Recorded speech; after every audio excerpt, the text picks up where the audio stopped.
સુરતમાં વહેલી સવારથી જ વરસાદી વાતાવરણ જોવા મળી રહ્યું છે ત્યારે સુરતના ડભોલીના હરિદર્શન વિસ્તારના લોકોને હાલાકીનો સામનો કરવો પડી રહ્યો છે। આ વિસ્તારમાં વરસાદ પડે તો પણ કમર સુધીના પાણી ભરાવાની સમસ્યા વર્ષોથી ઊભી થઈ રહી છે।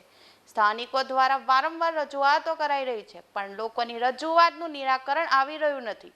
જ્યારે પણ આ વિસ્તારમાં પાણીનો ભરાવો થાય ત્યારે રાહદારીઓ માટે વાહન વ્યવહાર પણ બંધ થઈ જતો હોવાથી સ્થાનિકો મુશ્કેલીમાં મુકાઈ જાય છે। વિદ્યાર્થીઓને સ્કૂલે અને ટ્યુશને જવામાં પણ ખૂબ તકલીફોનો સામનો કરવો પડી રહ્યો છે।